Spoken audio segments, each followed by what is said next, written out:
Tuhan mau kerjakan, dan buat kami ambil bagian di dalamnya Tuhan. Terima kasih Yesus, amin. Silakan duduk teman-teman. Bio bisa jadi sama kita, biar agak ada back sound, biar lebih rohani. Shalom teman-teman, apa kabar? Good. Iya, cuman kalau Kosanto jalan-jalan nanti percuma. Sebelum perjamuan dulu saya mau nyampein beberapa pesan yang saya rasa saya dapat dari Tuhan saat saya berpuasa dan berdoa 2 minggu belakangan, 2 minggu atau 3 minggu belakangan, tentang apa yang Tuhan katakan. Saya rasa apa yang Dia mau kerjakan di hari-hari ke depan. Ya, saya penting buat saya bagi ini ke kalian. Karena buat saya percaya banget pelayanan, dalam tanda kutip pelayanan ya. Mungkin kalian yang udah lama jadi orang Kristen sangat familiar dengan perkataan ini. Kita pikir pelayanan itu kita do something for God, kita melakukan sesuatu bagi Tuhan. Oh, aku mau lakuin ini A, B, C, D. Dan kita minta Tuhan untuk apa? Menyertai, memberkati yang kita mau kerjakan buat Dia. Benar nggak? Wah, aku mau bagi nasi bungkus ke jalanan. Aku mau lakukan pelayanan ini. Begitu ya. Dan Tuhan tolong dong, urapi pelayanan aku gitu. Saya nggak bilang itu salah. Tapi berapa tahun belakangan saya rasa ini yang saya dapat tentang ministry, pelayanan itu lebih kepada begini. Apa yang Tuhan kerjakan, bukan apa yang mau kita kerjakan, tapi apa yang Tuhan sedang kerjain sih. Dan pelayanan adalah kita terlibat. Tuhan bilang gini, oh Tuhan aku tahu itu yang kau kerjain, dan buat aku terlibat di dalamnya. Beda kan dengan begini, Tuhan aku mau lakuin A, B, C, D, Tuhan tolong urapin, Tuhan tolong berkatin apa yang mau aku lakuin ini buat kerajaan Tuhan gitu. Seringkali kita gitu kan, wah kita mau buat Natal, wah aku mau buat pelayanan Natal, Tuhan tolong urapin, tolong berkatin, tolong kirim jiwa-jiwa gitu kan mindset kita. Tapi saya nggak bilang itu salah, tapi saya lebih dapat ini di hati saya tentang pelayanan adalah apa yang Tuhan sedang kerjakan, ya. Dan kita bilang gini, Tuhan, aku lihat Engkau sedang lakukan itu, dan Tuhan tolong pakai aku untuk terlibat, untuk melakukan, untuk jadi ambil bagian dari apa yang sedang Tuhan lakukan. Ada amin? Ngerti nggak apa yang saya mau ngomong? Agak ribet memang ya, gitu. Paham ya? Dan saya rasa ministry itu lebih kayak gitu. Dapat hatinya Tuhan dulu, atau apa yang Tuhan kerjain dulu, baru kita bilang gini, Tuhan, oke. Kalau itu yang lagi Tuhan kerjain, aku mau terlibat dong di dalamnya. Dengan semua keberadaan aku. Ada amin? Nah, pertanyaannya, apa yang Tuhan sedang lakuin hari-hari ini? Nah, itu dia kan. Apa sih yang Tuhan lagi kerjakan nih hari-hari ini? Nah, saya percaya banget kita itu bisa mengerti. Jadi saya percaya Tuhan Dia bekerja sampai hari ini, amin. Amin. Dan Tuhan mau kita mengerti apa sih yang lagi Dia kerjain. Nah gini, karena Yesus lagi Dia ministry di bumi, lagi Dia pelayanan di bumi, Dia bilang gini, aku hanya melakukan apa yang kulihat Bapa lakukan. Jadi Yesus itu hanya ngelakuin, lagi Dia lihat Bapa di surga ngelakuin apa, Dia lakuin. Formatnya gitu, ya. Yesus Bapa lakuin apa, Yesus lakuin. Nah ini penting. Butuh, saya percaya butuh hubungan dengan Tuhan untuk mengerti apa yang Tuhan sedang kerjakan ya.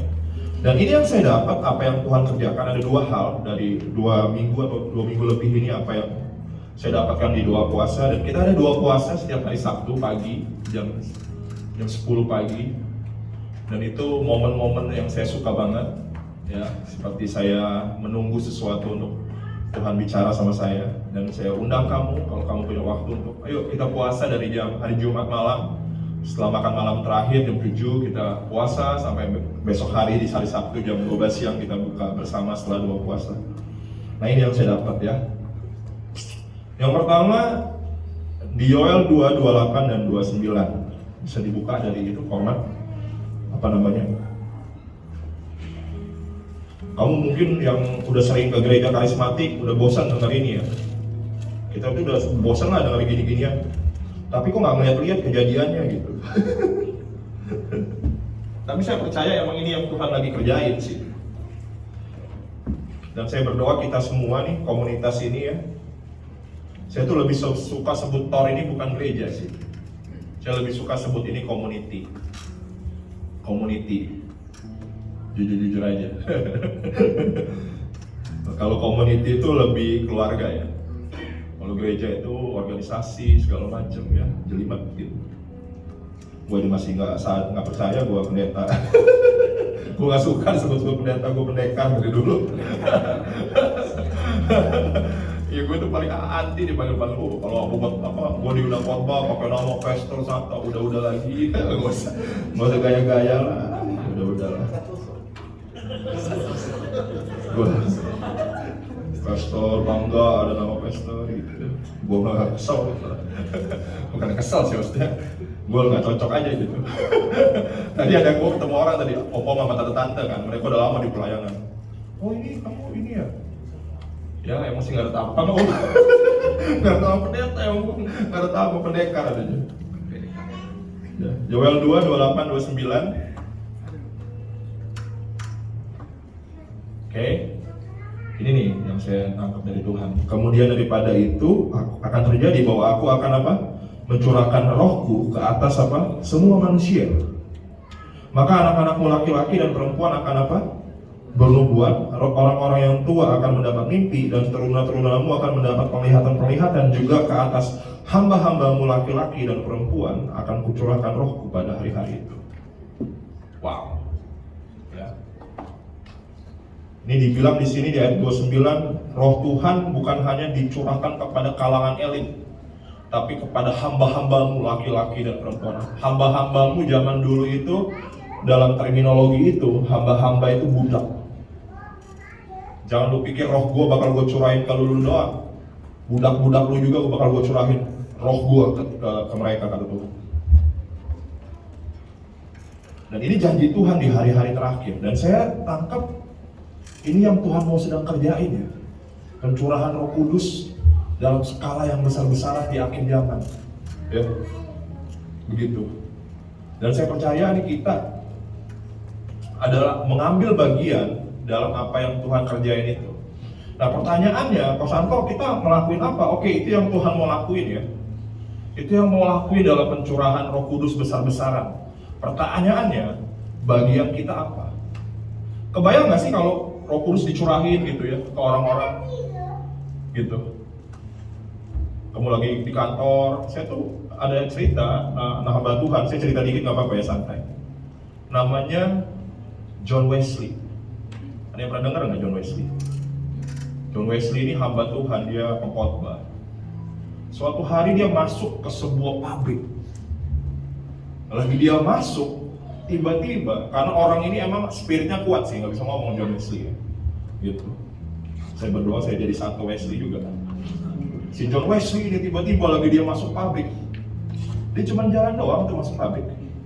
Tiba-tiba Roh Kudus turun memenuhi pabrik. Orang-orang yang lagi kerja tuh, ya itu kurang, kalau nggak salah ada 3.000 orang di pabrik itu. Pertama 1 orang dijamah Tuhan. Dia nggak ngapa-ngapain, cuma masuk doang.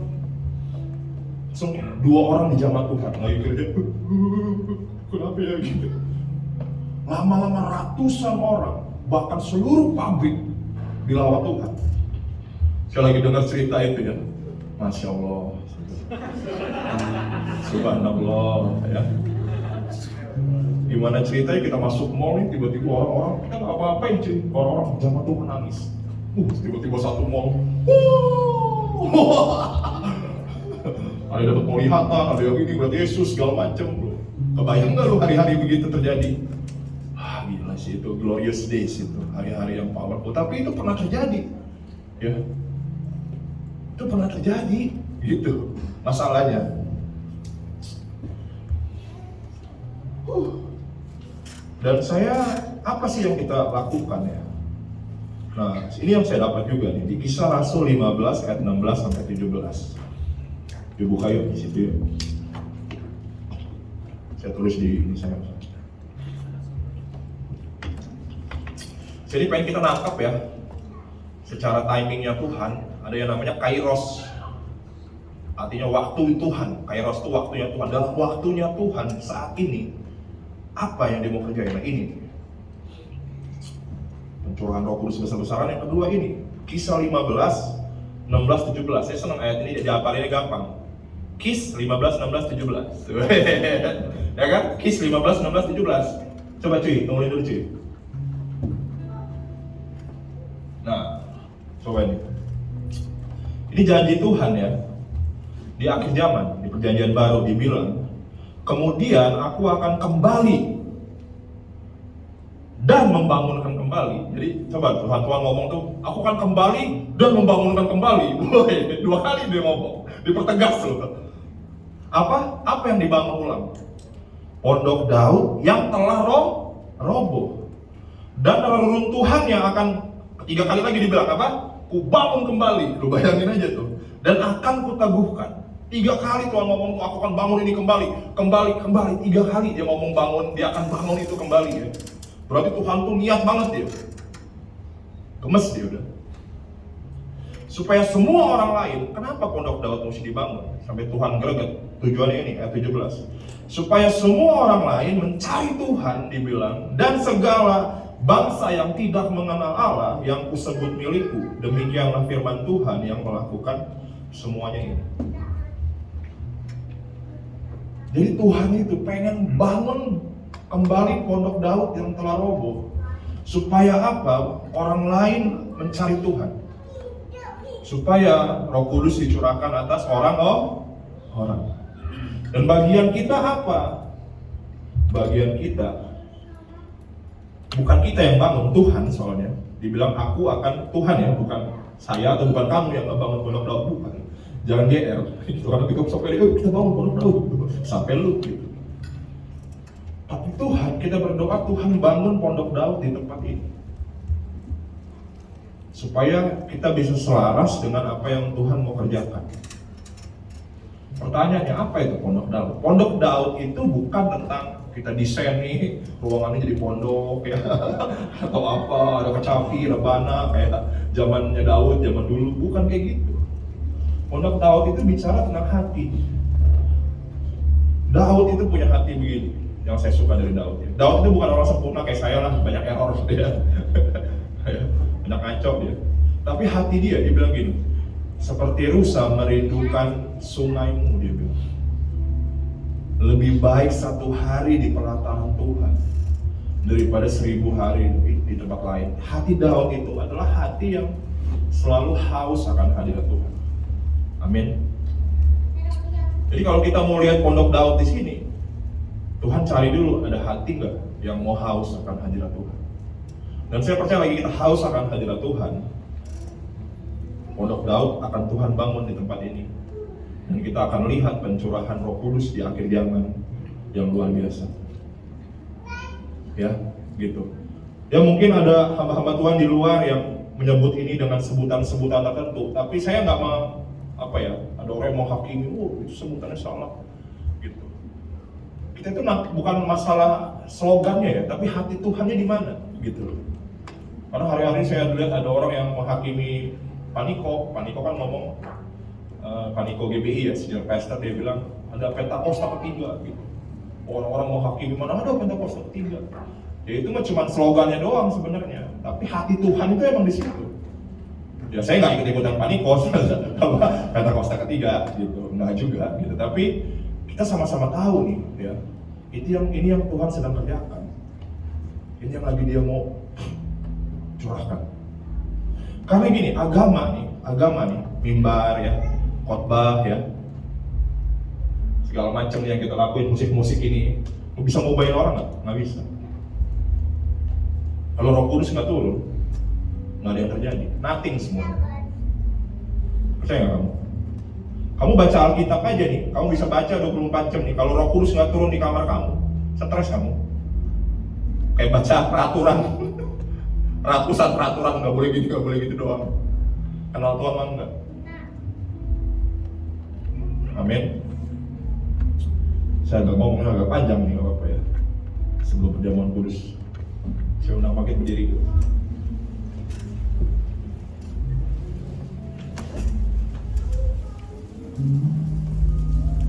mewakili kita 5 menit. Bilang gini, Tuhan, kita datang dengan hati yang merindukan hadirat Tuhan.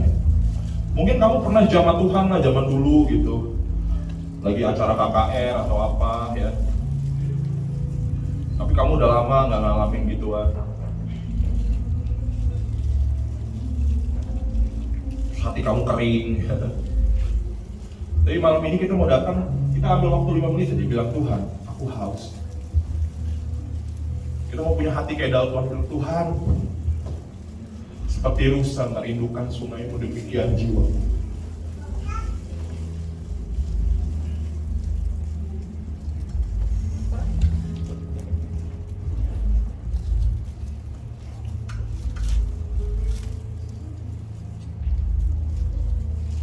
Minta cek yuk. Aceh. Seperti rusa rindu sungaimu, jiwaku rindu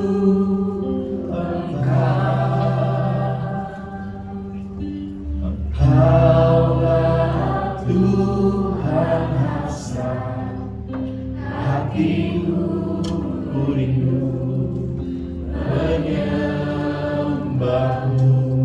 Seperti rusa rindu, seperti rusa rindu sungaimu, jiwaku rindu Engkau. Kaulah Tuhan, Kaulah Tuhan hasrat hatiku, ku rindu menyembahmu. Engkaulah kekuatan, Engkau kekuatan dan perisaiku. Kepadamu rohku berserah.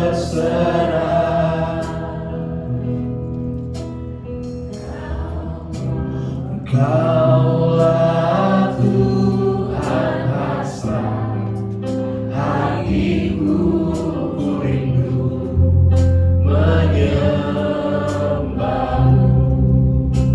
Yesus, Yesus, Yesus,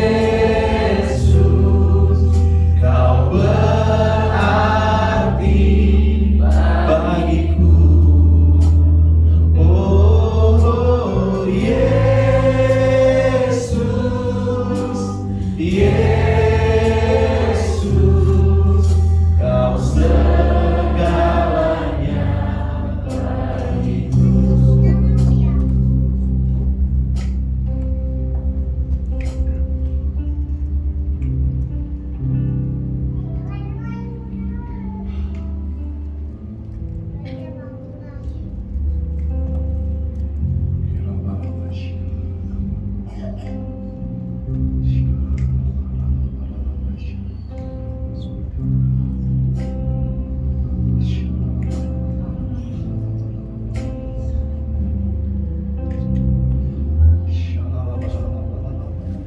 Tuhan, kami berdoa menjadi generasi yang haus hadirat Tuhan.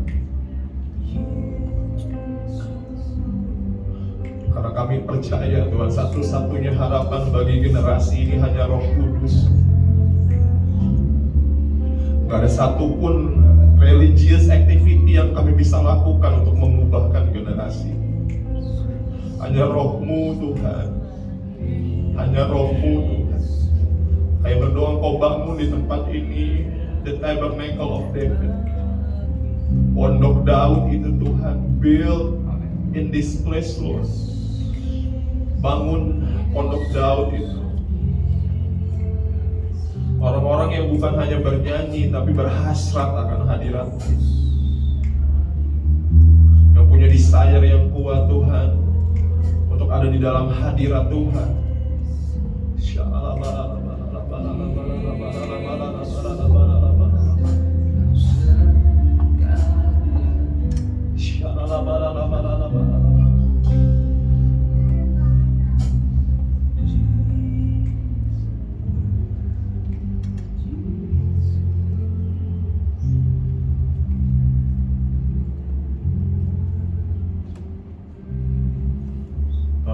menyatakan firman-Mu dalam hati kami. Thank you Jesus.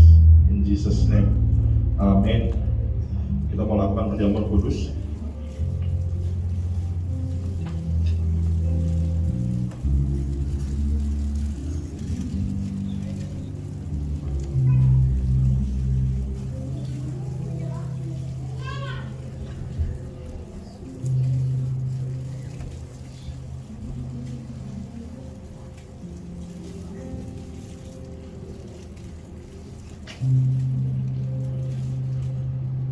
Tadi itu saya ketemu sama tante-tante ya, yang sudah senior dalam ministry. Dia nggak pernah ketemu saya. Terus dia ngomong tentang TOR. Oh, saya pernah dengar tentang TOR. Dia bilang, itu yang kebaktiannya bisa 3 jam ya. Terus yang penyembahannya lama banget itu ya. Yang penyembahannya bisa 1,5 jam sendiri ya.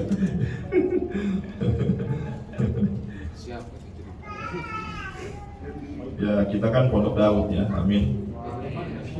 Pondok Daud tuh kerjanya cuma nyanyi cuy, worship aja dia. Yuk kita melakukan perjamuan kudus.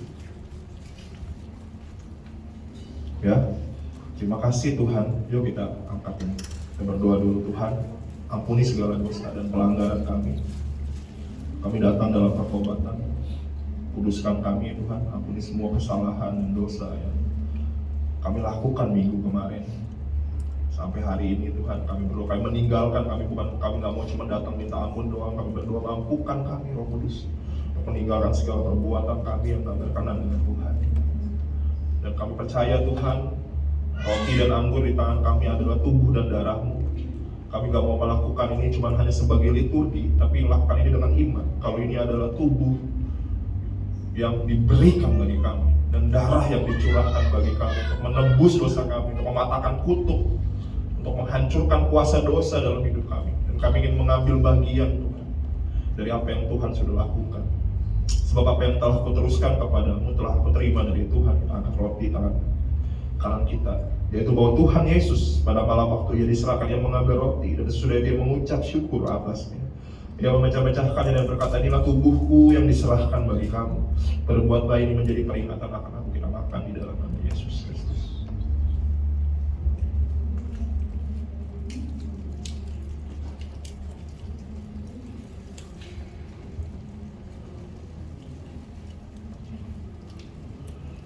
Demikian juga Ia mengambil cawan, kita angkat di tangan kanan kita tinggi-tinggi. Sesudah makan lalu berkata, cawan ini adalah perjanjian baru yang dimateraikan oleh darahku. Perbuatlah ini setiap kali kamu minumnya menjadi peringatan akan aku. Kita minum di dalam nama Yesus.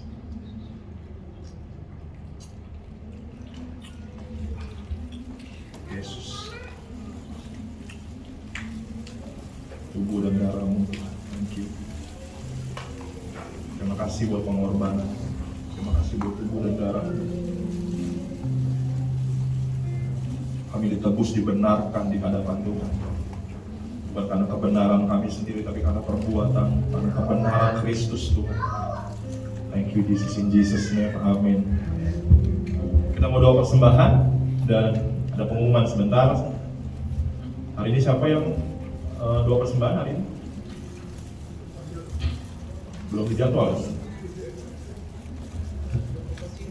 Oh ya, saya doa aja deh. Terima kasih Tuhan buat hari ini. Sebentar kami ingin memberi, berkati tangan-tangan yang memberi. Amin. Yesus. Oh ya, kalian kalau yang bisa main keyboard nih, kita lagi kekurangan pemain keyboard ya. Jadi kalian bisa ngomong ke Vio, kalau kamu punya hati, Tuhan gerakin untuk kamu melayani dalam keyboard. Aku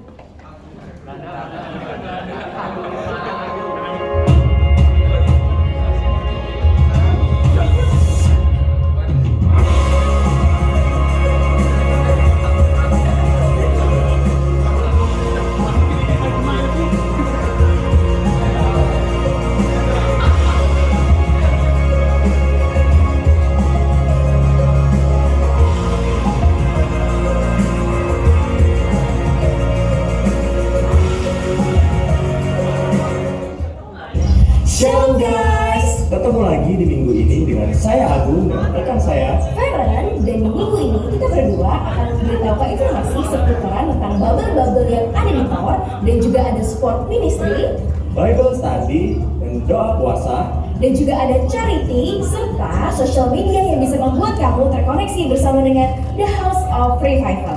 So, check it out! Kami mengundang dengan penuh sukacita untuk teman-teman semua dapat mengikuti bubble-bubble yang dilaksanakan oleh Thor di setiap hari Kamis jam 7 malam. Untuk yang pertama, yaitu ada Jesus Bubble yang dilaksanakan di Puri Kencana. Yang kedua, ada Bubble Gen Z yang dilaksanakan di Bukit Kencana. Nah, yang ketiga ada Bubble Tea yang diadakan di kedai kopi apa? Yang keempat ada Air Bubble yang diadakan di Bumi Asri. Yang kelima ada Bubble Deep yang diadakan di Kedamaian. So, tunggu apa lagi? Mari kita bergabung dan bertumbuh bersama di Bubble.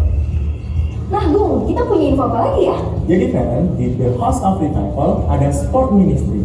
Di setiap hari Minggu jam 9 pagi akan diadakannya futsal ministry. Dan di hari Senin jam 7 malam ada basketball dan badminton ministry. Let's go guys, let's having fun with our sport ministry. Ren, kamu tahu nggak sih kisah-kisah yang ada di Alkitab? Aku pengen banget nih belajar lebih dalam tentang itu. Kamu mau belajar lebih dalam tentang Alkitab? Yuk, ikutan Bible Study di kedai kopi akak setiap hari Minggu jam 11 siang. Ku kan bernyanyi sampai jiwaku percaya. Teman-teman yang rindu berdoa dan berpuasa, The House of Revival mengadakan doa puasa Sabtu jam 10 pagi di kedai kopi akak. Sampai hatiku mendengar lagu pengharapan. Selanjutnya, selain berdoa dan berpuasa, The House of Revival juga mengadakan charity. Teman-teman yang tergerak hatinya untuk memberi bisa menghubungi saudari Oci. Kamu dapat terkoneksi dengan social mediator di Instagram dan di YouTube channel. Kamu dapat memfollow Instagram The House of Revival dan subscribe di The House of Revival. Sekian pengumuman hari ini. Happy Sunday and God bless you.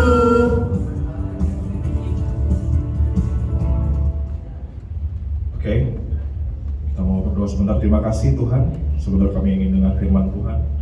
Kami berdoa, ajar kami Tuhan Yesus. Amin. Hari ini saya siapin beberapa orang ya untuk kesaksian. Ada 7 orang. Benar gak sih? Ada 7 orang ya? Ada 7 orang yang akan memberi testimoni. Tapi sebelum itu saya akan sedikit sharing sebentar. Bisa ditayangin itunya, slide-nya? Setelah itu kita akan dengar testimoni ya, kesaksian tentang janji Tuhan, karena kita masih dalam tema janji Tuhan. Bisa ditayangin, Ren?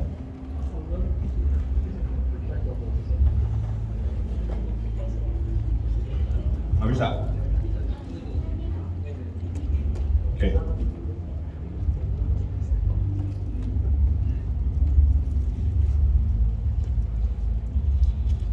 Ku kan marah.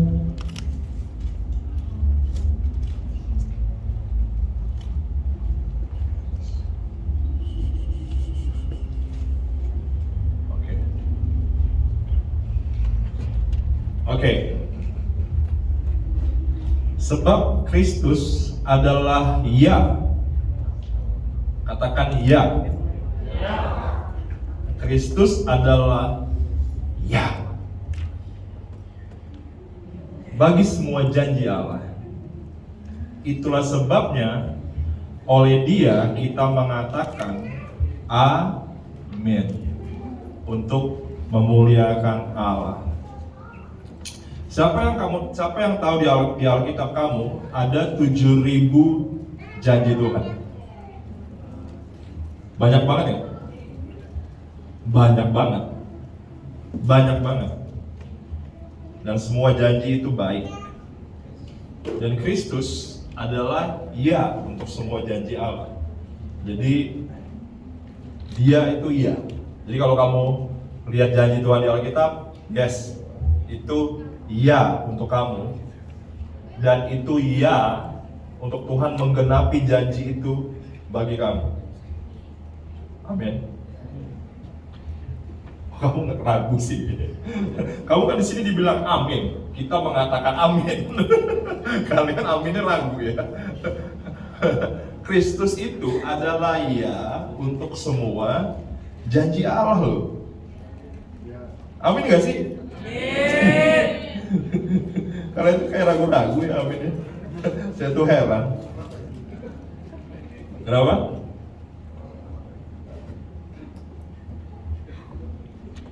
Sekali lagi ya, janji Tuhan, Kristus adalah ya untuk semua janji Allah. Amin. Amin. Dan kalau kamu di dalam Kristus, kamu berhak menerima semua yang Dia janjikan. Amin. Amin. Amin ini nggak semangat ya. Amin.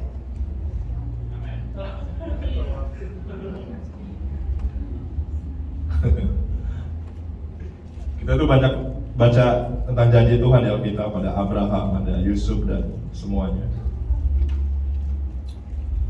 Tapi kita mau bukan cuma baca dari Alkitab doang, tapi kita mau dengar testimoni dari teman-teman kita secara real bagaimana janji Tuhan digenapi oleh mereka. Amin.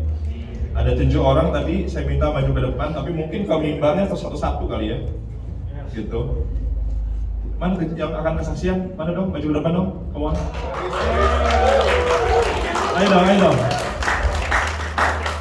Ayo dong, ayo dong.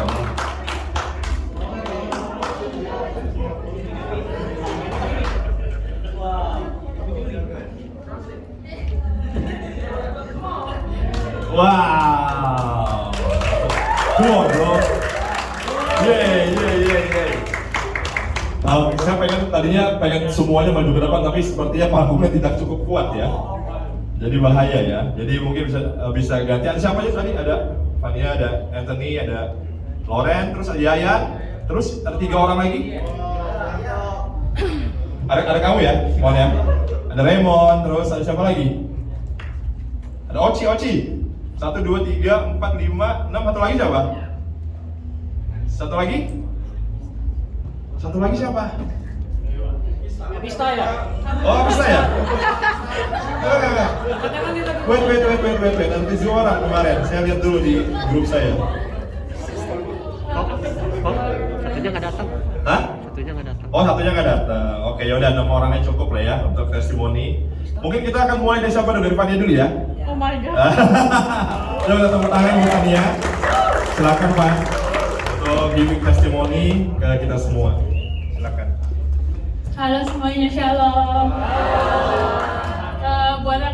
Buat yang belum kenal, kenalin nama saya Fania. Sebenarnya saya aslinya orang Bandung, bukan orang sini. Saya pindah tahun lalu ke sini. Terus saya mau cerita gimana akhirnya saya bisa bergabung dalam Our Family dan bergabung dalam Bubble the Dead. Jadi awalnya saya 1 tahun di Bandar Lampung, belum gereja offline, masih, gemeter banget.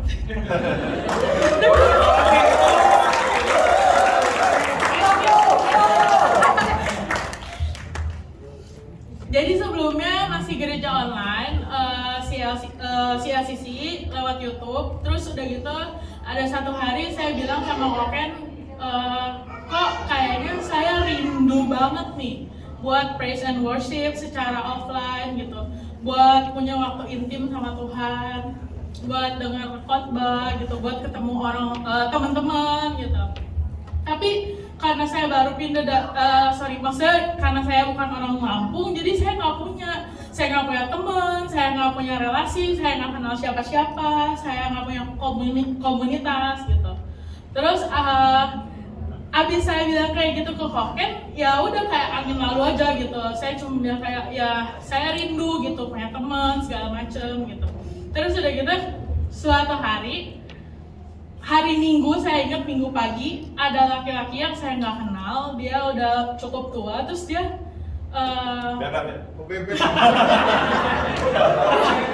bukan, tapi sepertinya orangnya nggak bergereja di sini. Jadi karena saya bantu suami urus resto, ada pembeli, terus saya nggak kenal sama dia, terus dia kayak mau ngobrol sama saya, terus dia bilang kayak gini kayak, kamu agamanya apa? Terus saya bilang Kristen. Oh, gerejanya di mana?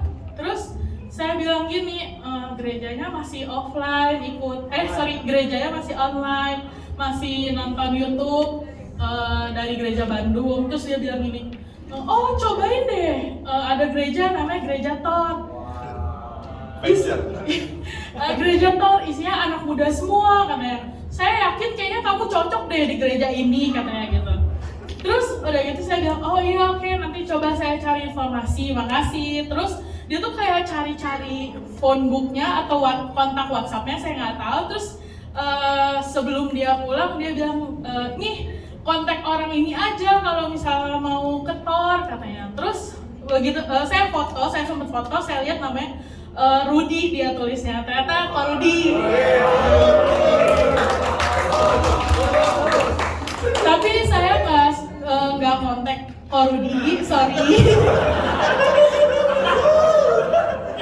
Akhirnya saya coba cari di Google karena saya tertarik kan. Saya ngerasa, aduh Tuhan, saya punya kerinduan. Ternyata mungkin Tuhan jawab kerinduan saya lewat orang yang bahkan saya nggak kenal. Terus udah gitu saya cari di Google, saya ketik Thor, kok munculnya Avenger yang bawa palu. Terus udah gitu, oh salah. Ya udah saya ulang, jadinya Gereja Thor di Bandar Lampung. Akhirnya muncul The House of Revival. Terus ternyata ada Instagramnya, saya cek lah Instagramnya. Kapan nih waktu ibadahnya? Oh ternyata jam 5 sore. Kebetulan saya orang yang males, termasuk males bangun pagi. Jadi rasanya kayak cocok banget Thor ini buat saya. Terus saya bilang ke Koken, kok ayo kita coba sore ini, mulai jam 5, kebetulan sore, jadi kayak saya udah ngerasa cocok aja nih. Terus udah gitu saya coba ibadah pertama, orang pertama yang menyambut saya adalah Ciheni. Ibadah berlangsung, selesai ibadah, Ciheni minta kontak saya. Karena saya takut belum kenal kan, terus gak enak juga, jadi saya kasih aja nomor restoran saya. Bukan nomor personal, karena saya takut saya belum kenal gitu. Udah saya kasih kontaknya, oh ternyata saya nyaman, Ciheni ngajakin saya bubble, saya ngerasa punya keluarga lagi, ketemu keluarga baru, saya ngerasa nyaman, cocok, dan saya ngerasa saya bisa bertumbuh gitu. Jadi akhirnya ya disinilah saya sekarang memberikan testimoni. Saya cuma mau bilang, kadang mungkin kita melakukan hal yang kecil tapi ternyata dampaknya luar biasa besar untuk kehidupan orang lain.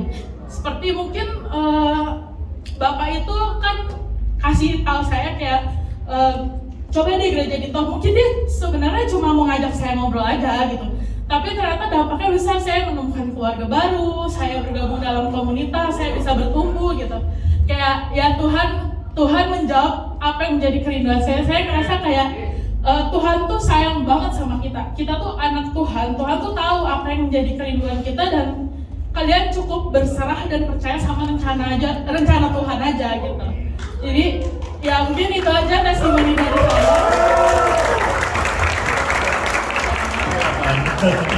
Ini kelihatan berarti yang ibadah di sini yang orang-orang mas bangun pagi ya. Thank you Pak, sekali lagi ya, itu luar biasa. Saya juga kasih kredit buat Bapak itu ya, Bapak yang lumayan tua itu jadi marketingnya Thor. Oke, berikutnya kita sambut ya, the next one. Ini jauh-jauh nih dari negeri seberang. My brother Anthony. Monggo.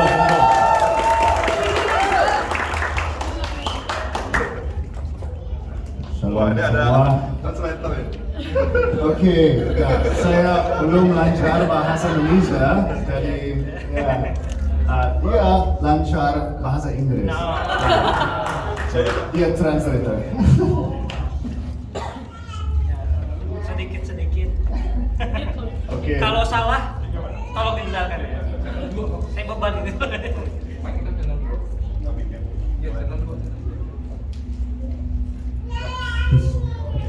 Oke. Siap. Oke. Pelan-pelan. Oke. Oke.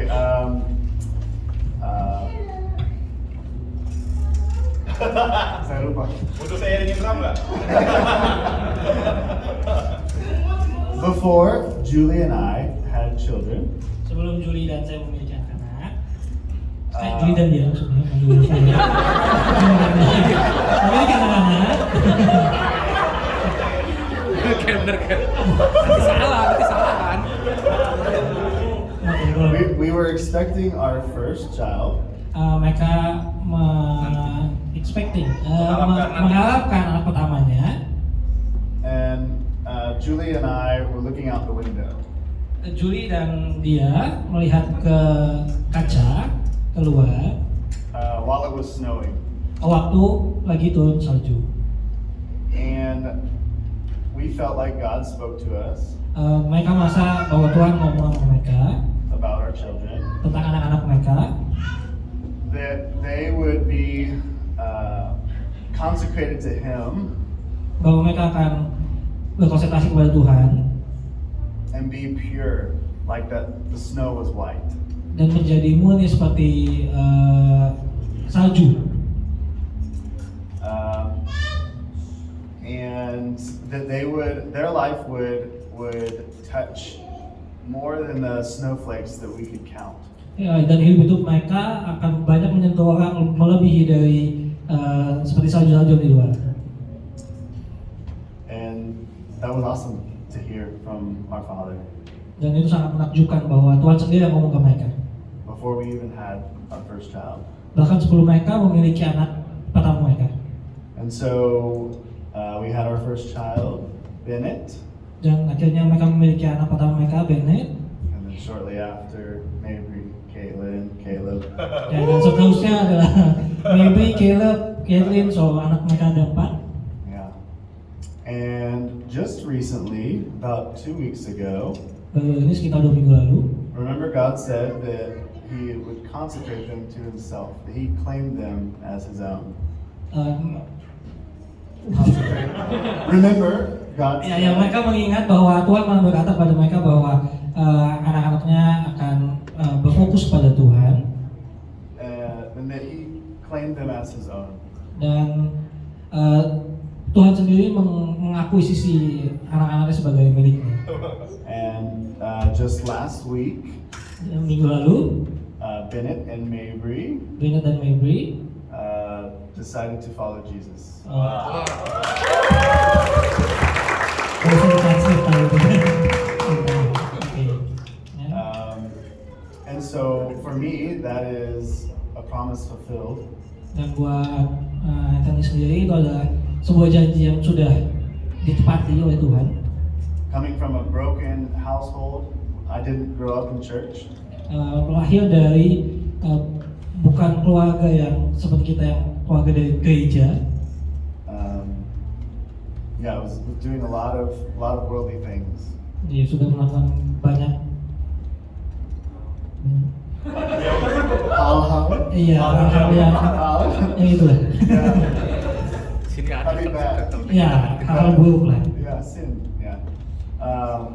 And Jesus rescued me. Dan Tuhan menyelamatkan dia.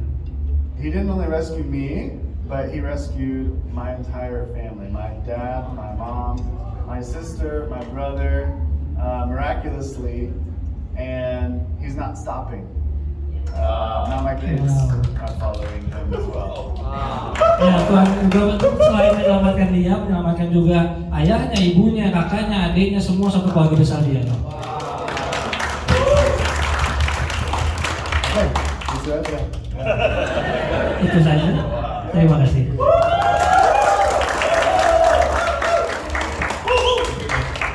Thank you, bro. Masih good? Ya. Dan berikutnya Masih ada banyak ya, jadi masih ada banyak stok nih ya. Mengikuti Loren. Woi.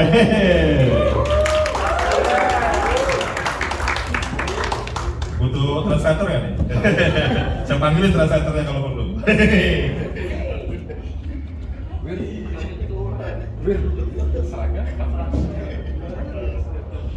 Halo semuanya. Jadi kalau yang belum kenal aku, nama aku Lauren. Masker kira ya, masker kenal.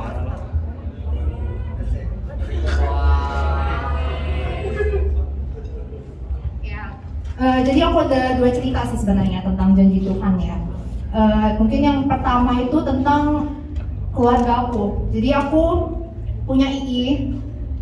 Itu tuh cici dari mamaku. Udah aku anggap sebagai apa ya, mama kedua aku lah ini ya. Terus dia tuh Buddha, dia tuh ya bener-bener Buddha totok lah gitu. Dan dia tuh kayak maksudnya dia suaminya Katolik, tapi Katoliknya tuh kayak ya cuman KTP doang gitu kan. Terus aku tuh kayak punya kerinduan gitu loh supaya si II ini kayak kenal Tuhan gitu.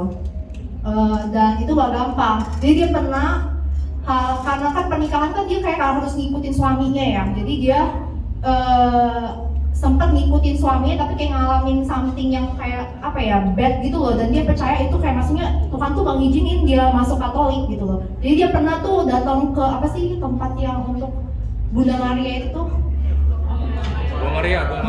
ya apapun itu lah ya. Nah itu dia pernah berdoa di situ kan ceritanya. Terus nggak tahu kenapa kan biasanya di situ ada lilin kan, ada lilin di situ. Dan pada saat dia berdoa nggak tahu gimana ceritanya rambut itu kebakar gitu. Nah ya kan kayak takut apa serem banget sih ya gitu ya. Nah dari situ kayak maksudnya dia apa ya, kayak dia berpikir kalau itu tuh kayak serangan gitu loh, yang dimana dia tuh nggak boleh berpindah agama, nggak boleh berpindah kepercayaan. Dari situ kayak dia punya pemikiran tuh nggak bisa diubah-ubah lagi gitu loh. Even kayak maksudnya udah sering sharing lah gitu kan, tapi aku nggak pernah sih kayak maksain dia gitu kan. Terus sampai pada ini ya udah kayak cuma doain aja gitu loh supaya dia alamin Tuhan gitu kan. Dan itu butuh waktu bertahun-tahun, gak gampang gitu loh. Sampai akhirnya terus dia mulai kayak apa ya, dia namanya rencana Tuhan tuh kita gak pernah tahu kan gitu loh. Kayak jalan Tuhan tuh kita gak pernah bisa kira gitu kan, misterius banget. Jadi kayak tiba-tiba dia tuh suka kirimin aku ayat, gak suka kirimin sih, kayak lebih dia suka nanya-nanya soal Yesus gitu. Jadi berawal dari situ ya, kayak dia suka diskusi Yesus itu gimana segala macam gitu kan. Terus aku jelasin tuh gimana. Sampai akhirnya dia itu tiba-tiba sering-sering kayak denger YouTube, YouTube nonton video gitu-gitu kan. Nah terus akhirnya dari situ kayak dia makin suka nanya kan dari YouTube itu kan. Nah terus sampai akhirnya dia tuh sering kirimin aku ayat. Terus aku kaget kok tiba-tiba banget gitu kan. Kenapa jadi sering kirimin ayat kan? And pada akhirnya baru ya sekitar beberapa bulan lalu lah dia akhirnya menyerahkan dirinya untuk percaya sama Tuhan Yesus gitu. Ya jadi sampai sekarang dia tuh kayak lebih bisa dibilang lebih rajin dari aku lah gitu loh. Sering ke gereja, walaupun kayak masih dia ke Katolik ya ujung-ujungnya ya, bukan ke ya even kayak maksudnya walaupun beda gereja gitu kan kayak kepercayaan tetap sama gitu kan. Terus yang kedua itu tentang usaha aku sih, aku mau sharing.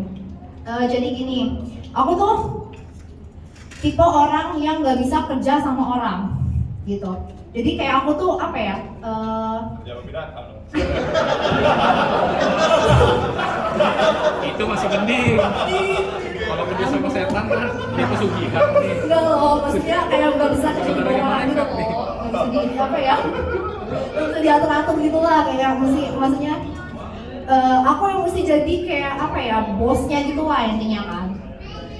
Nah terus jadi aku tuh kayak dari pas SMA itu doa sama Tuhan gimana ya caranya supaya aku tuh bisa kerja usaha aku sendiri gitu, nggak kerja sama orang gitu, nggak di handle sama orang gitu kan. Terus singkat cerita kayak Tuhan tuh tiba-tiba ngasih lewat papa aku.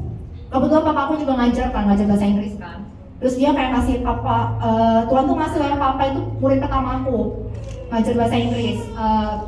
Anak-anak 2 orang di Citra Garden gitu kan.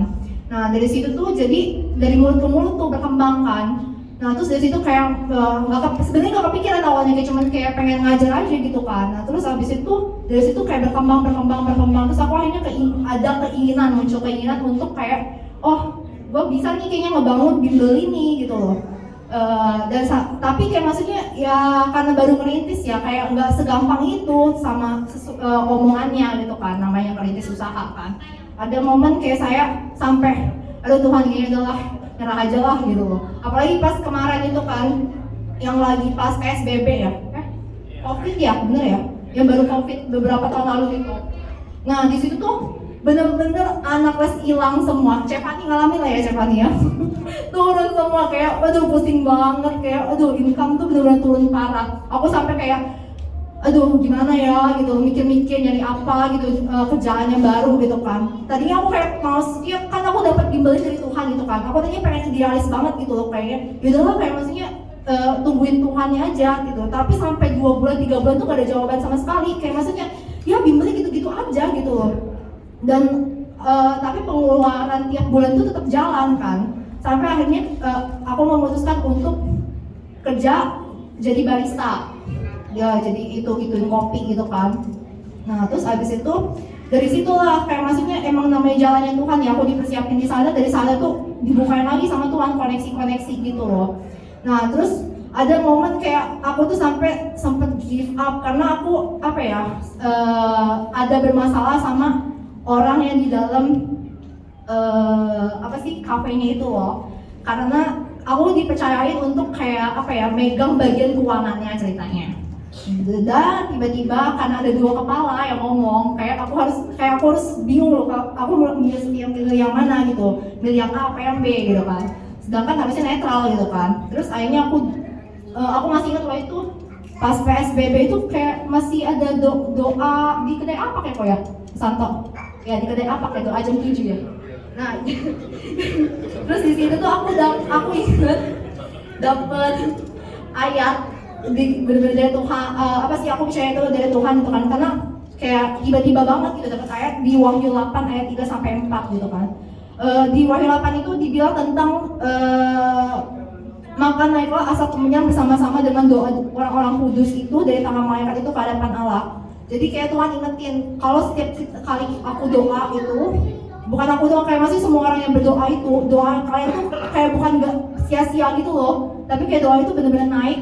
Dan itu tuh didengar sama Tuhan gitu loh. Jadi Tuhan ngingetin aku itu sih. Dan setelah itu aku lewatin itu semua, walaupun 3 bulan struggle, akhirnya aku bisa ya melewati semua itu. Dan kayak aku sempat apply ini ya, lowongan kerja ke ruang guru, pokoknya segala macam yang ya berkaitan sama ngajar-ngajar gitu lah. Tapi nggak masuk, nggak ada panggilan. Kayak Tuhan bilang, sebenarnya di hati tuh udah dapet gitu loh, kayak udahlah lu ini aja, ngajar aja, emang gue panggil lu kesana gitu loh. Tapi ya Tuhan gak bisa dong idealis gitu kan, mau dapat income dari mana gitu kan. Nah terus akhirnya yaudahlah taat aja. Terus tiba-tiba saat taat itu ya butuh waktu juga sih, sebulan kalau nggak salah. Itu dari situ kayak Tuhan mulai balikin sih semua anak-anak lesnya income lebih sih. Itu aja sih yang mau aku bagiin.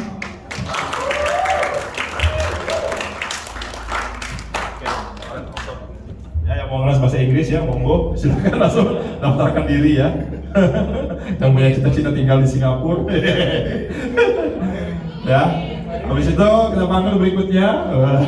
Ini orang lamu ini, senior ini, senpai. Ya.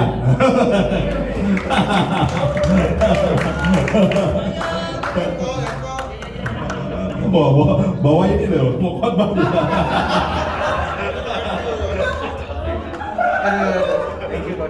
Pakai skrip biar tertata kok. Mau pakai musik bayang. Oke, shalom teman-teman. Masih semangat? Siapa tahu ada yang tidur ya. Oke, teman-teman. Saya nanti tolong minta bantu untuk buka di Kisah Rasul 16 ayat 31. Nggak ada firmannya nanti nggak abdol. Oke, saya udah. Jangan. Nanti saya akan ngebah. Duh, deg-degan. Jadi saya pengen sharing tentang salah satu janji Tuhan dalam hidup saya. Itu di Kisah Rasul 16 ayat 31 sampai 35. Boleh tolong dibantu itu untuk multimedianya sih. Oke. Saya bacain cepat aja ya. Percaya pada Tuhan Yesus Kristus dan engkau akan selamat, dan engkau dan seisi rumahmu. Lalu mereka memberitakan firman Tuhan kepada dan kepada semua orang yang ada di rumahnya. Pada jam itu juga kepala penjara itu membawa mereka dan membasuh gilur mereka.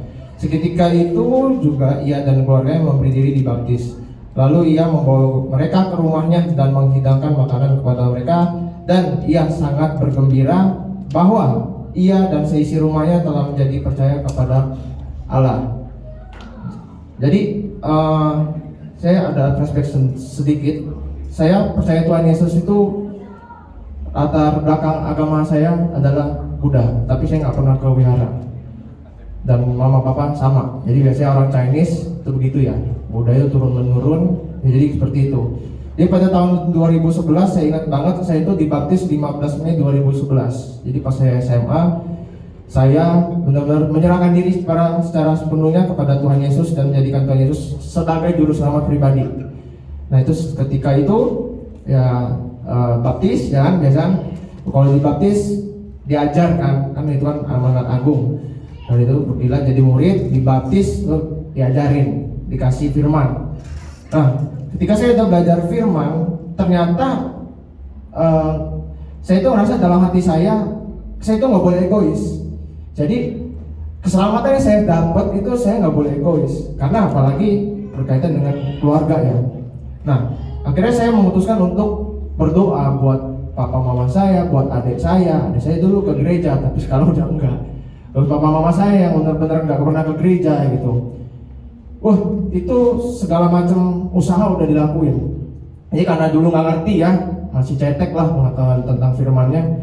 Jadi kayak misalkan doanya maksa gitu sama Tuhan, pengen sih nyokap bokap gitu kan, terima Tuhan gitu kan.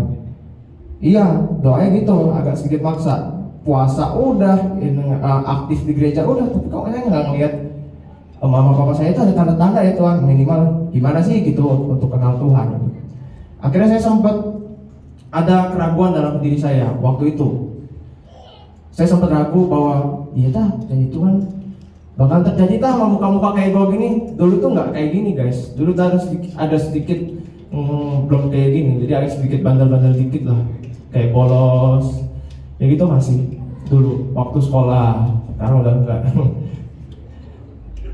Terus ya karena udah nggak sekolah. Iya dong, udah ya, bercanda ya. Jadi for your information, jadi saya itu memang secara fisik keluarga itu utuh. Secara fisik utuh, papa mama ada, tapi secara hubungan enggak sama sekali. Enggak hubungannya kurang. Jadi saya berpikir, ya Tuhan bisa yang maksudnya yang hubungan yang retak, yang tanda kutip ya, enggak harmonis ini Tuhan pulihin gitu. Terus saya aja baru gitu kenal Tuhan kan. Bisa itu logika udah mulai ngelawan tuh, daging gue udah mulai ngelawan. Bisa ya? Kayaknya nggak bisa deh. Tapi saya puji Tuhan dari dulu saya selalu membiasakan diri. Jadi secara sukarela itu memang ikut komunitas. Ya apa yang namanya itu dah, ada komsel dah, atau Domentara Doa dulu Pusanto dan kawan-kawan ada juga. Ya dari Randy juga tahu, Rico tahu, pokoknya kayak gitu dah. Tapi mereka selalu bilang nggak bagi Tuhan tuh nggak ada yang mustahil. Ya saya bersyukur sih. Itu sebenarnya kayaknya simpel ya. Orang cuma ngomong kayak gitu ya. Tapi itu gue renungin tiap hari loh. Gue doa, iya bagi Tuhan nggak ada yang mustahil. Gue doa lagi, bagi Tuhan nggak ada yang mustahil. Oke, jadi sampai situ akhirnya saya saya menungin sama Tuhan. Kok bisa sih Tuhan? Maksudnya udah seaktif pelayanan gitu. Saya ngeliatin keluarga orang lain kok enak amat ya. Udah lahir aja mama papanya Kristen. Ke gereja aja tinggal datang doang gitu kan, diizinin gitu. Gua dulu nggak boleh. ke gereja awas loh. Awas kalau ketahuan ke gereja awas aja. Digituin sama orang tua sampai segitunya gitu. Untuk nyari Tuhan. Jadi teman-teman bersyukurlah kalian kalau misalnya papa mama kalian itu udah kasih akses untuk pergi ke gereja, berangkat aja gitu. Enak. Ya saya itu enggak kayak gitu teman-teman. Akhirnya saya ada perenungan gini. Saya baca di Yohanes 15, Kosanto pernah bagi tentang perumpamaan itu tentang Yesus sebagai pokok anggur. Saya renungin, kenapa ya Tuhan? Kok nggak ada ini? Ternyata gini teman-teman. Setiap janji Tuhan itu dicatat nih. Setiap janji Tuhan yang dikasih sama kita, jangan lupa ada prosesnya. Bener dong? Setiap janji Tuhan itu kita berproses di situ. Jangan sampai kita jadi Kristen yang tanda kutip manja ya. Tuhan janji ini main klaim-klaim aja gitu. Ternyata Tuhan itu enggak gitu, ngasih gua proses dalam kehidupan itu. Berproses. Kenapa? Saya memang aktif pelayanan, saya akui. Tapi di rumah saya nggak pernah care sama orang tua, nggak ada sama sekali. Ya saya iya juga ya. Kenapa emak bapak gua nggak percaya sama Tuhan gitu? Sedangkan gua aja kalau dibilang lawan, masih ngebantah. Padahal yang diomongin baik. Meskipun caranya kadang-kadang kan orang tua kan negor kita marah kan.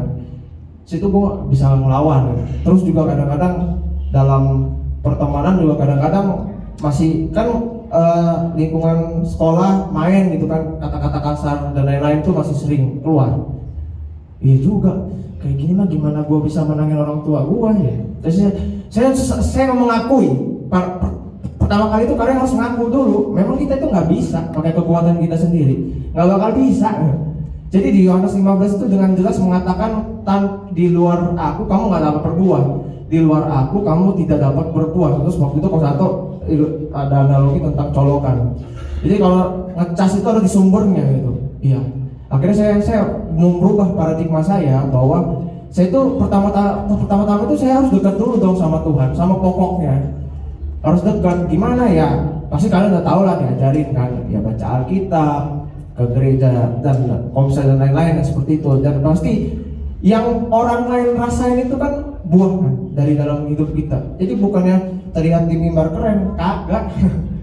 Enggak ada yang lihat. Jadi pulang dari sini, keluar kerja, ketemu orang di rumah, itu yang dilihat apa? Ya buah dari kita. Jadi itu yang saya ubah. Saya sadar, saya mengakui, Tuhan, saya nggak bisa pakai kekuatan saya sendiri. Yang tadi saya bilang, saya kuasa lah udah ngikutin ini, saya nggak bisa Tuhan. Saya minta tolong sama Roh Kudus, karena pasti Roh Kudus yang bantu saya. Oke, akhirnya ketika saya sudah mengubah hal itu mulai tuh dari 2011 sampai 2022, dan itu saya menanti-nantikan itu. Dan papa mama saya itu minggu lalu bilang gini sama saya, yang temenin mama papa ke gereja. Itu kayak tolong saya. Itu enggak, memang saya pernah ajak mereka untuk ke gereja, tapi itu enggak berbuah apa-apa gitu. Karena perilaku dan buah dari hidup saya masih belum ada. Tapi ketika saya sudah sedikit-sedikit ada perubahan, enggak instan, nanti berproses teman-teman. Itu mereka akhirnya mau ke gereja, dan mereka itu sudah yang tadi hubungan kami itu enggak harmonis, retak.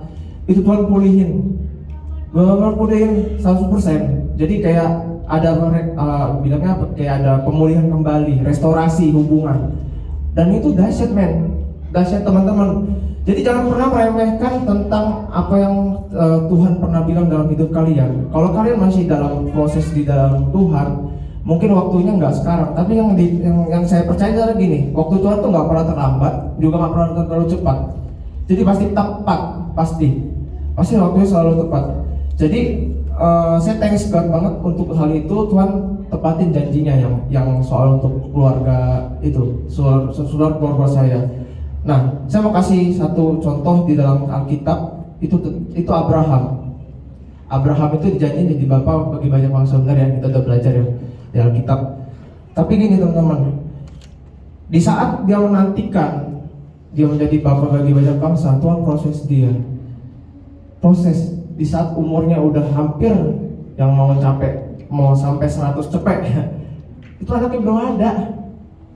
Tapi Tuhan selalu bilang kamu akan jadi bapak bagi banyak bangsa. Kalau gua aja belum tentu gua sekuat Abraham, belum tentu saya 100 tahun. Anaknya mana Tuhan? Kok belum keluar gitu. Tapi kerennya Abraham itu setia. Tuhan tuh senang sama orang setia, senang. Jadi tetap setia sama hal itu dan tetap kerjain bagian kalian. Terus ketika akhirnya kan Ishak keluar, bukan Ishak ini. Akhirnya Ishak keluar, udah keluar anaknya, udah punya anak, diminta sama Tuhan, dikasih loh sama Abraham. Jadi ngebayanginnya, aduh, nggak masuk di logik saya. Jadi ketika udah dinanti-nanti itu keluar, diminta sama Tuhan menjadi bagi banyak bangsa, dan akhirnya dia tetap taat. Si Abraham tetap taat. Jadi saya kesimpulannya gini. Jadi iya kok, siap. Thank you. Oke. Masih ada 2 lagi. Iya, jadi itu aja kesaksian dari saya teman-teman. Terima kasih, Tuhan Yesus berkati. Gak apa-apa ya. Nanti habis doa ya, ada lagi masih. Nanti habis kebaktian boleh lanjut ya. Nanti kita selesaikan di meja makan ya. Serius ya. Tengok semangat ya. Yang ini cocok dari pokotbah deh ya. Ayo Mon, silakan Mon.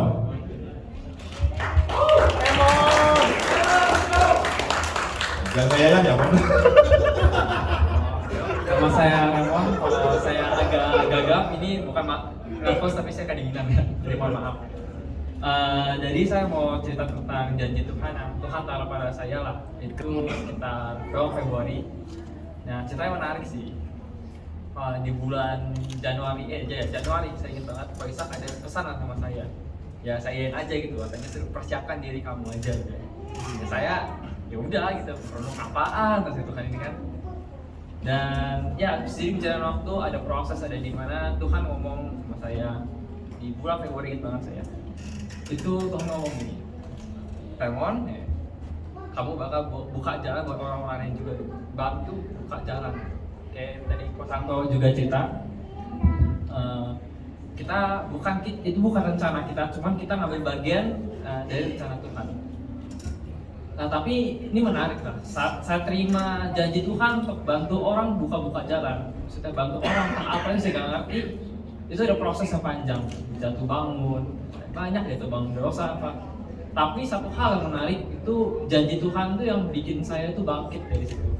Tiap kali saya jatuh, tiap kali itu mungkin kalau Ishak tahu ceritanya gimana, saya cerita itu saya ingat janji Tuhan gimana. Proses yang panjang diolah karakter saya jadi gini. Dan puji Tuhan itu ngebawain hasil ternyata. Dalam singkat waktu saya kerja di kantor dan kepercayaan buat mentorin teman-teman kantor dan nanti saya juga bisa mengobarkannya teman saya. Jadi ada teman saya ini yang dia salah jurusan lah. Dia salah jurusan, jadi pokoknya belum apa-apa lah. Dia yang di bidang komputer, bidang IT, saya bantu mentor dia. Nge-raise dia dari belum nol lah sampai dia udah siap untuk magang. Dan ini menarik banget gitu, saat dia mau magang, dia itu nggak dapat tempat kerja karena susah. Pertama dia nggak punya ijazah, dia nggak punya background apa-apa, dia nggak punya apa-apa. Nah ini menarik ini karena dalam proses yang saya bilang tadi itu ada kebutuhan karakter saya gitu. Saya menjadi contoh dengan kerendahan hati saya. Contohnya dipercaya untuk kayak rekrut orang tuh saya bisa gitu, milih siapa aja yang saya mau untuk saya rekrut. Bukan asal-asal, temen kalau saya rekomendasiin kemungkinan pasti diterima gitu. Dan puji Tuhan dalam proses itu ada proses yang panjang, dipercaya, ada integritas, dan saya coba tanya ke atasan saya, boleh nggak saya masukin teman saya? Ya udah, masuk aja gitu, tanpa interview sama sekali dia. Jadi itu karakter yang dibentuk dari janji Tuhan. Ada proses yang panjang. Jadi situ saya belajar saat Tuhan beri saya janji itu bukan aja hasilnya, tapi ada buah, dan buahnya itu karakter kita gitu, yang Tuhan bentuk hari demi hari, proses demi hari. Dan ini menarik banget, dan nggak itu aja, dan puji Tuhan juga saya dapat bantu koko saya dalam usaha dia, dan masih banyak lagi lah yang bisa sebut. Karena nggak nyangka aja dalam orang, aduh pokoknya dulu tuh saya ini bukan apa-apa lah, masih Buddha, masih apa, nggak banyak yang saya lakukan. Tapi semenjak janji Tuhan itu banyak banget berkat yang datang tiba-tiba, ada aja gitu. Dan satu hal lagi yang saya juga belajar dari kejadian saya janji Tuhan nggak bakal cabut janji dia gitu. Kamu mau jatuh berapa kali, mau gimana pun, ya Tuhan kalau pilih kamu ya dia pilih kamu gitu. Jadi ada satu kisah yang support saya buat ngomong ini, itu kisah si Yunus. Kita tahu Yunus ini suruh bangsa bertobat tapi kabur dia kan, kabur sampai itu kapal di kena ombak masih tidur masih apa, pokoknya ngaco lah dia kabur. Tapi Tuhan tetap kejar dia pakai ikan, gimana pun Tuhan kejar dia pakai apa aja gitu. Dan menariknya ya tetap Yunus tetap dipakai buat bangsa itu bertobat. Backgroundnya aduh, kalau kita sebagai manusia aja berarti Yunus gila, orang ini disuruh gini aja kabur, masa nggak ada integritas, nggak ada apa. Tapi Tuhan masih kasih proses di Yunus. Dan di kapal pas Yunus itu kan dia teriak, pasti dalam ikannya ya, dia teriak ke Tuhan gini teriak lah dia, tolong minta ampun, dia ampunin. Dan hasilnya apa? Yunus berhasil dan dia punya karakter itu buat mengubah bangsa. Coba bayangin Yunus yang belum kabur itu, yang masih pengecut itu, yang dia disuruh apa nggak mau. Coba dia suruh tiba-tiba pergi itu, suruh bangsa itu bertobat, pasti nggak mau nggak? Tiba-tiba ini orang siapa tiba-tiba. Tapi kalau kita lihat Yunus yang udah diproses ini, dia punya integritas yang bagus, dia punya karakter yang bagus, dia udah beda gitu. Yunus yang belum sekarang beda, orang bisa percaya. Dan itu sih yang saya belajar dari janji Tuhan ya. Itu ngeproses kita. Dan kayak yang ada proses yang nggak gampang, yang nggak enak, yang kita pikir Tuhan cabut janji kita, aduh, yang pikir Tuhan udahlah itu kamu nggak bakal gitu. Tapi ya sebenarnya enggak, sebenarnya Tuhan tetap sayang kita, tetap pakai kita gitu. Kalau Tuhan udah janji kita pasti dia ubah kita lah. Selama kita punya hati itu, kita ingat, kita renungin terus, dan nggak lupa juga menjanji Tuhan. Itu sih dari saya.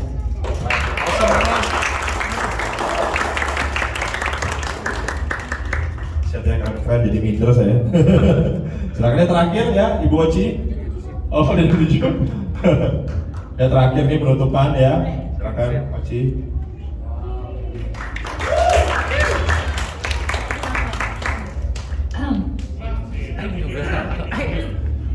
Halo. Tadi saya memutuskan akhirnya untuk mau kesaksian itu di detik-detik terakhir. Karena sebenarnya Ibu Robin udah ngomong ke saya beberapa hari yang lalu. Terus saya bilang, kayaknya enggak deh Bu, gitu kan. Saya bingung mau kesaksian apa. Memang banyak kesaksian dalam hidup saya, itu banyak banget, saya bersyukur. Tapi saya bingung kayak ngomong apa ya. Terus tiba-tiba tadi saya datang ke rumah Ibu Robin, Ko Santo bilang, ayo Oci kesaksian. Enggak deh kok, enggak kok, saya udah 2 kali jawab, enggak kok, enggak. Yang lain aja kok, gitu kan. Terus tiba-tiba, ayo Ci, janji Tuhan. Terus Ko Santo pamit pulang, ayo Ci. Masih, gue bilang aduh, masih di ini, ya sudahlah ayo. Dan tiba-tiba ketika saya lagi ngambil minum, ya udah kok yuk. Tiba-tiba ada sesuatu yang kuat yang Tuhan taruh dalam hati saya. Ada banyak kesaksian, tapi hari ini saya seperti diingatkan Tuhan tentang hal ini. Jadi ini kan Tuhan suka bicara lewat perumpamaan ya, kan di firman-Nya. Nah kali ini juga Tuhan pakai perumpamaan. Dia tanggal 29 Agustus 2022 itu ini pakai perumpamaan nih. Jadi pagi-pagi saya kan kalau hari Senin itu berangkat kerjanya lebih pagi. Jam 7.15 tuh saya udah harus nyampe kantor. Rumah saya itu deket ITERA. Kantor saya di Teluk, deket kantor gubernur. Lumayan jauh kan ya. Nah saya biasa naik motor karena biar cepet. Tapi kali itu kucing saya tuh sakit. Saya punya kucing namanya Bibel. Bibel itu yang ngasih nama adik saya yang masih muslim. Saya juga kaget kenapa dia ngasih nama adik saya, kucing saya pakai nama Bibel gitu kan. Terus kucingnya tuh sakit. Terus tiba-tiba karena kita khawatir kan, karena kucingnya bagus coy. Kan sakit kan. Ada kucingnya bagus. Kucingnya bagus kan, karena dia sakit kan takut. Aduh kalau mati nih gimana kan, sayang banget. Kucingnya tuh campuran antara British Shorthair campur sama Persia gitu kan, dia bagus banget. Gratis lagi kan, waduh jangan sampai mati nih kan gitu. Saya buru-buru lah, hari Senin lagi hektik tapi saya tetap bawa dia ke dokter gitu ceritanya. Pagi itu saya bawa mobil karena saya berangkat jauh lebih pagi daripada biasanya. Bukan cuma karena mandi spirit di hari Senin, tapi juga karena kucing saya sakit. Dan karena saya bawa mobil. Pagi itu saya bawa mobil, bawa kucing saya itu ngide tuh kan. Biasanya saya tuh rutenya itu dari jalur 2 Korpri kan, naik Transmart kan, flyover, terus belok kiri ke Sultan Agung, lewat Arif Rahman Hakim, putar balik di Jayan Lama, terus lah pokoknya saya ketemu kan intinya gitu kan. Rute saya biasanya gitu.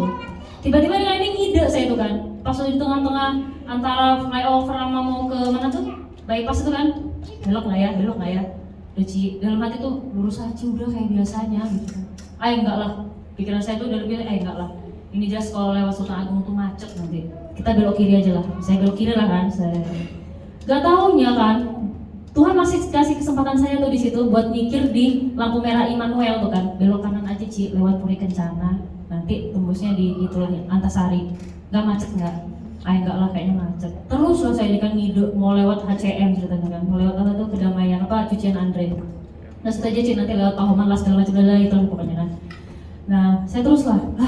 Tiba-tiba macet panjang banget. Waduh, bilang ini kok macet banget, kenapa ya? Saya nggak tahu, ternyata tuh ada perbaikan jalan. Jadi buka tutup gitu loh sistemnya. Waduh nih, saya udah berangkat pagi mah jelas telat ini kan. Waduh Tuhan telat ini kayaknya. Dan di situ saya menyesal kenapa saya lewat sini. Memang saya jelas bukan lagi telat mandi spirit, tapi telat jam absen karena jam absen saya itu normalnya 7.30 itu udah terakhir absen gitu kan. Waduh saya kena marah nih, saya jelas kena marah bos saya ini kan.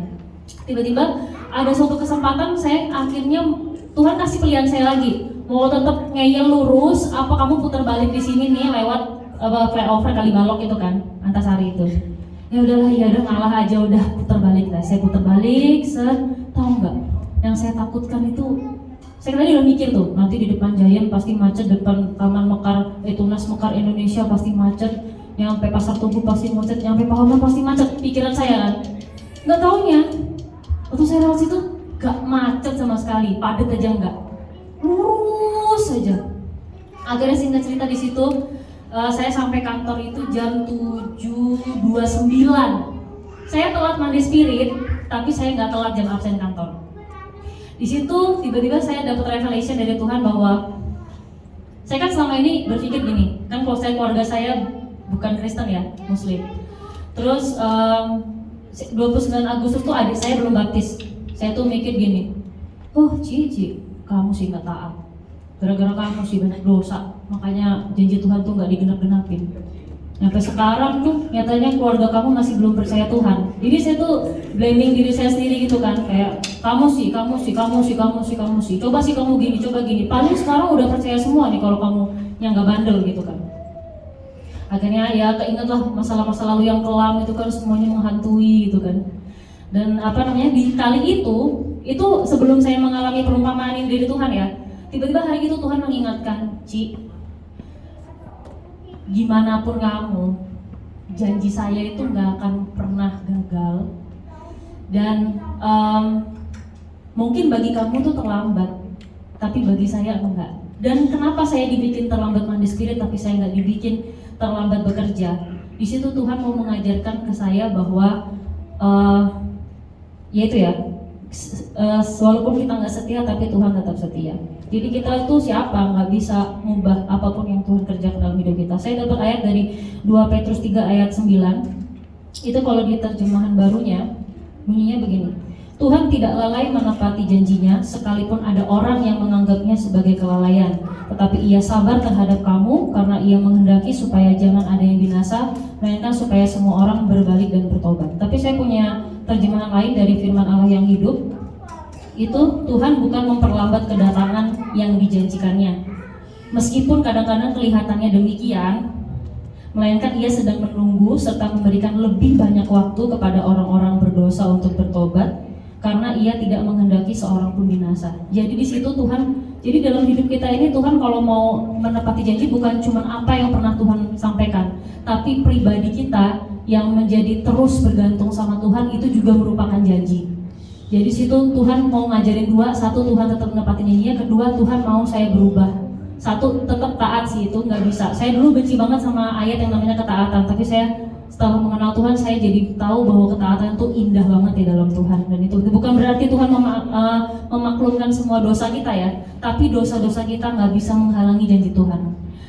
Kayak gitu. Dan juga Dan akhirnya kemarin setelah saya dapat itu, besoknya lagi saya tuh bersyukur banget sama Tuhan ya. Tiap saya bangun tidur pagi itu Tuhan selalu kasih saya lagu-lagu gitu. Gak tahu lagu apa lah, random pokoknya tuh. Yang saya kayaknya malam gak dengerin, tapi pagi-pagi tuh bangun tuh pengen nyanyi lagu ini gitu, keinget di dalam otak. Nah, pagi itu saya dapat lagu yang kayak gini. Bersama keluargaku melayani Tuhan, bersatu selamanya mengasihi Engkau. Tiada yang dapat melebihi kasih-Mu ya Tuhan. Bagi kami Engkau segalanya. Di situ saya menangis banget pagi-pagi dan ternyata Tuhan masih tetap ingat sama janjinya ya. Tuhan mau bikin saya dan keluarga saya untuk terus melayani Tuhan, dan itu akan digenapi Tuhan satu persatu. Saya mungkin menganggap itu terlambat, tapi nggak akan pernah itu bagi Tuhan. Tuhan terus mengajar saya berproses. Dan kemarin puji Tuhan tanggal 18 September adik saya dibaptis. Puji Tuhan yang nomor 3 Sicia. Dan kalau untuk yang nomor 2 si Z, saya beruntung banget saya berada di keluarga ini karena ada Tor Ministry itu sangat membantu sekali. Karena adik saya gimana caranya, terus tiba-tiba ada Tor Ministry basket, saya cuma tawarin dia, mau ke basket nggak? Nggak bisa, nggak apa-apa, diajarin dari Allah. Beneran ada? Iya. Terus saya suruh ikut, akhirnya sekarang di bawah bimbingan Ko Ishak, Herdin, dan lain-lain. Saya bersyukur dan kalian adalah nabi-nabi yang diutus Tuhan untuk menjangkau jiwa-jiwa lewat Tor Ministry. Dan juga saya bersyukur ada Kowil, Cihenti yang sekarang jadi bos adik saya percaya, dan di situ juga banyak anak-anak Tor yang kerja di situ ya, di HCM. Saya percaya kalian adalah nabi-nabi yang Tuhan utus untuk untuk menjangkau banyak orang lebih lagi, termasuk salah satunya adik saya. Dan saya juga bersyukur, makasih Ko Santo udah ngasih saya kesempatan yang paling terakhir karena emang agak panjang. Dan juga saya punya satu lagu lagi favorit saya. Itu kadang saya kalau nyanyi lagu itu suka nangis ya. Itu ada yang tahu lagunya Pastor Weliar Kautu itu kan, yang Ku Tahu Rencanamu. Ku tahu rencanamu. Yang pertamanya gini, yang bikin Tuhan ku percaya rencanamu indah, walau saat ini tak ku mengerti. Itu saya nangis banget, saya hancur hatinya. Saya nggak tahu Tuhan sekarang saya keadaannya ngeliat adik saya gitu, mama saya gitu, kayak nggak ada satu cercah sedikit pun gitu kalau buat dia tuh percaya Tuhan untuk kembali ke Tuhan. Tapi Tuhan mengajarkan saya untuk selalu ngingetin dengan lagu itu. Ada yang tahu lagunya nggak? Kita nyanyi bareng, boleh nggak? Boleh kok ya. Ini penutup yang terakhir. Yuk. Semangat kawan. Ya, lewat. Kita kasih tepuk tangan buat Vio dulu. Ada nggak usah.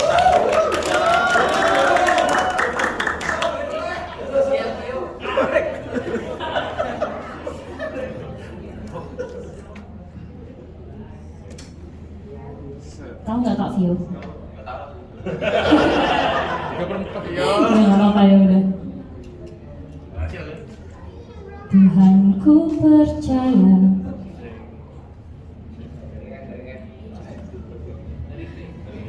Dari T kan Tuhan. Nah bener tuh Tuhan. Ku tahu rencanamu, Weliar Kautu. 3/4 ya.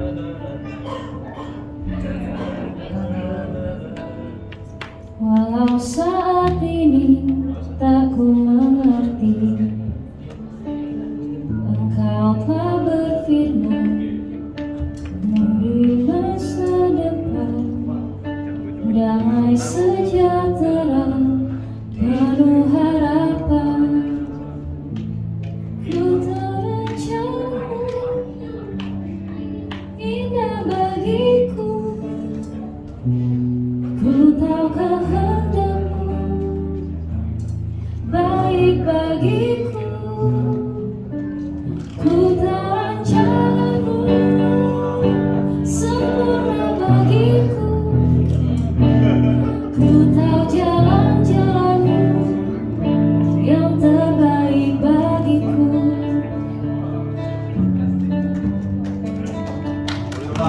Yuk. Kita nyanyi bareng yuk. Ada nggak nitip mereka Randy? Gak ada ya? Kalau rencanamu biasanya ada tuh.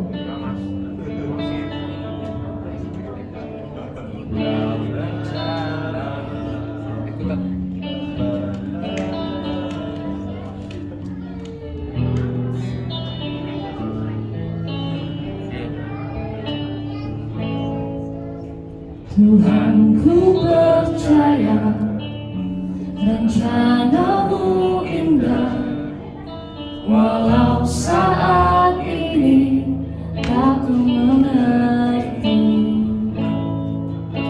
Engkau telah berfirman memberi masa depan, damai sejahtera penuh harapan. Ku tahu rencanamu indah bagiku, ku tahu kehendakmu baik bagiku, ku tahu rancanganmu sempurna bagiku, ku tahu jalan-jalanmu yang terbaik bagiku, ku tahu rencanamu indah bagiku, ku tahu kehendakmu baik bagiku, ku tahu rancanganmu sempurna bagiku, ku tahu jalan-jalanmu yang terbaik bagiku, ku tahu jalan-jalanmu yang terbaik bagiku. Mari kita sama-sama nantikan janji Tuhan. Mantap Koci, thank you. Ya saya udah semua, jadi kita udah terlalu lama, kita telat, nggak apa-apa ya. Tepuk tangan dong buat teman-teman kita tadi yang testimoni. Oke ya. Kadang-kadang dengar ada orang tuh lebih suka dengar testimoni daripada khotbah. Ya, karena testimoni itu lebih real. Dan khotbah itu cuman ya. Oke, kita berdoa, kita selesai, kita mau pulang, kita udah lapar ya. Udah lapar, katakan amin. Ya, kita mau berdoa. Terima kasih Bapak buat teman-teman kami yang udah testimoni tentang janji Tuhan dan kebaikan Tuhan.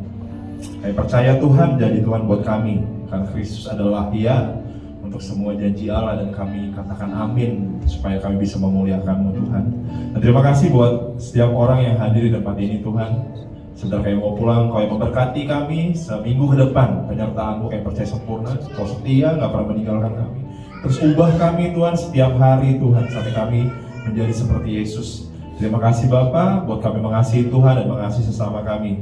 Di dalam nama Yesus Kristus, amin. Tepuk tangan buat Tuhan, happy Sunday guys. Sampai ketemu minggu depan, thank you. Dan besok ada basket dan bulu tangkis buat kamu yang mau join. Kita akan main bulu tangkis di apa namanya? Di mana kita main bulu tangkis? Lapangan Phoenix jam 7. Dan ada basket juga besok jam 7 malam di Dino Sport ya. Tuhan memberkati semua. The best.